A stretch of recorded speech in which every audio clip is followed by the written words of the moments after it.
Hello everyone, this is the third lecture of acids, bases and salts. और इस lecture में हम लोग डिस्कस करेंगे एरहेनियस कॉन्सेप्ट और Bronsted-lorry concept of acids and bases. ये कॉन्सेप्ट हैं क्या?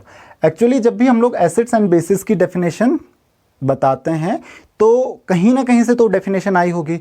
तो सबसे पहले जो एसिड्स और बेसिस को एक्सप्लेन करने की, एसिड्स और बेसिस को डिफाइन करने की कोशिश की थी, वो की थी एरहेनियस ने।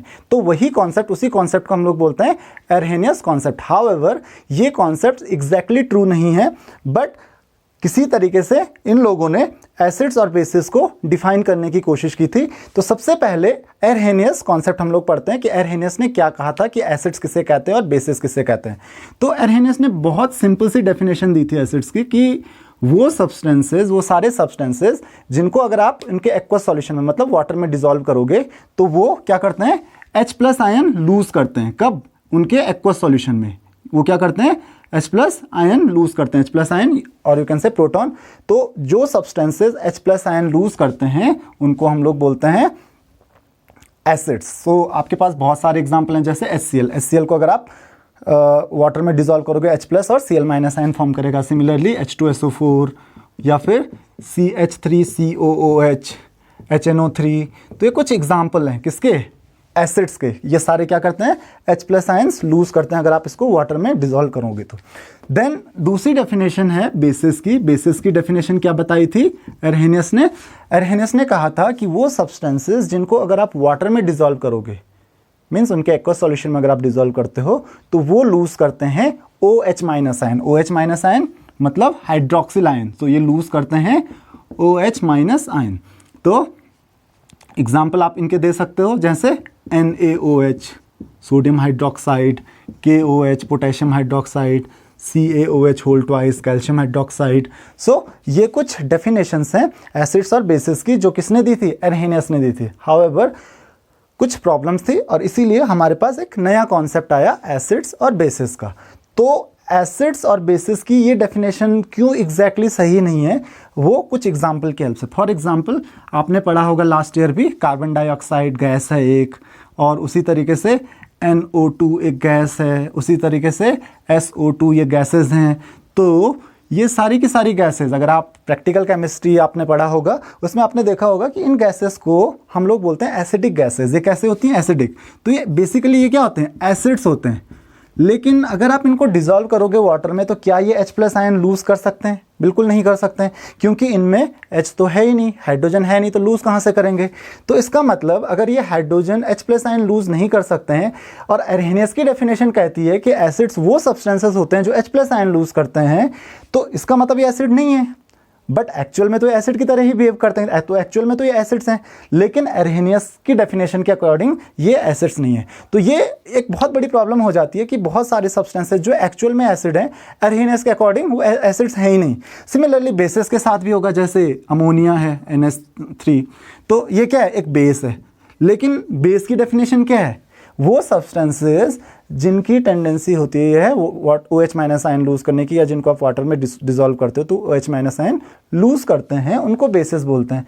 अब इसके पास OH- आयन लूज करने के लिए O और H तो होगा ही, इसके पास तो O तो है ही नहीं। तो ये OH- आयन तो लूज करने का तो कोई सवाल ही नहीं हुआ NH3 का, तो इसका मतलब ये बेस नहीं हुआ। लेकिन तो एक्चुअल में तो ये बेस होता है। तो ये बेस की डेफिनेशन भी सबके लिए सही नहीं हो रही है।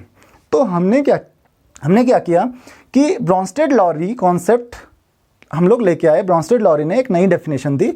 अकॉर्डिंग टू ब्रोंस्टेड-लॉरी, एसिड्स वो सब्सटेंसेस थे जिनकी टेंडेंसी होती है H+ आयन लूज करने की,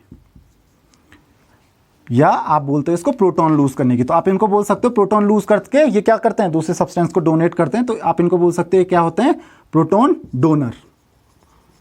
उसी तरीके से बेसेस वो सब्सटेंसेस होते हैं जिनकी टेंडेंसी क्या होती है, गेन करने की, क्या, H+ आयन, H+ आयन को गेन करने की। तो ये क्या हो गया, H+ आयन मीन्स प्रोटॉन।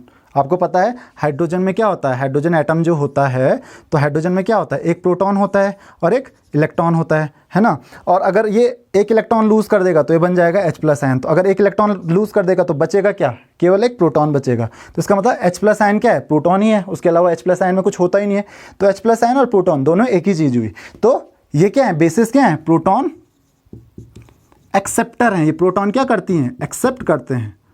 तो बेसिस प्रोटॉन एक्सेप्टर हो गए, एसिड्स प्रोटॉन डोनर हो गए। जिनकी टेंडेंसी होती है H+ आयन लूज करने की वो एसिड्स हो गए, जिनकी टेंडेंसी होगी H+ आयन गेन करने की वो बेसिस हो गए। अब जैसे फॉर एग्जांपल H+ आयन क्या करता है, H+ plus Cl- ion form करता है, तो ये क्या हो गया, एसिड हो गया, क्योंकि इसकी टेंडेंसी क्या है, H+ आयन लूज करने की है। उसी तरीके से H2SO4 को आप बोलोगे तो H2SO4 क्या करता है, 2H+ plus sulphate ion form करता है, तो इसकी भी टेंडेंसी क्या है, H+ आयन लूज करने की है, मतलब प्रोटॉन लूज करने की है। तो ये क्या हो गए, एसिड्स हो गए।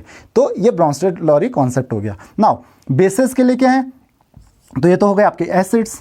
बेसिस के लिए क्या है, गेन करते हैं। तो फॉर एग्जांपल NH3 को अगर आप H+ आयन क्या करता है, गेन करता है, फॉर्म क्या करता है, NH4 प्लस, जिसको आप बोलते हो अमोनियम आयन। तो अमोनिया क्या कर रहा है यहाँ पे, प्रोटॉन गेन कर रहा है, प्रोटॉन गेन कर रहा है। तो जो प्रोटॉन गेन करते हैं, प्रोटॉन एक्सेप्ट करते हैं, वो क्या है, बेसिस हैं। तो ये बेसिस की डेफिनेशन हो गई। तो इसने कम से कम कुछ कंपाउंड्स को, कुछ सब्सटेंसेस को एसिड्स और बेसिस की तरह कैटेगराइज कर दिया गया, ठीक है। और उसी तरीके से इसने एक और चीज़ की कि जो एसिड्स और बेसिस होते हैं, कुछ सब्सटेंसेस ऐसे होते हैं जो प्रोटॉन गेन भी करते हैं और एक्सेप्ट भी करते हैं। एग्जांपल ले लेते हैं वाटर का।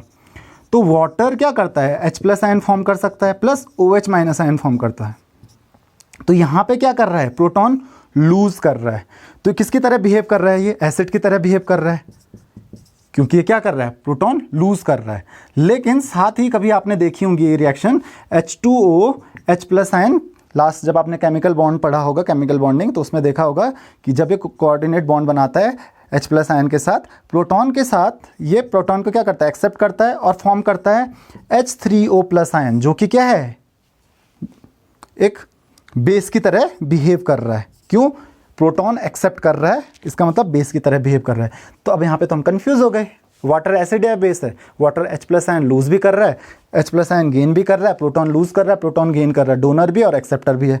तो ऐसे सब्सटेंसेस जो एसिड्स और बेसिस दोनों की तरह बिहेव करते हैं, उन सब्सटेंसेस को हम लोग बोलते हैं एम्फोटेरिक सब्सटेंसेस।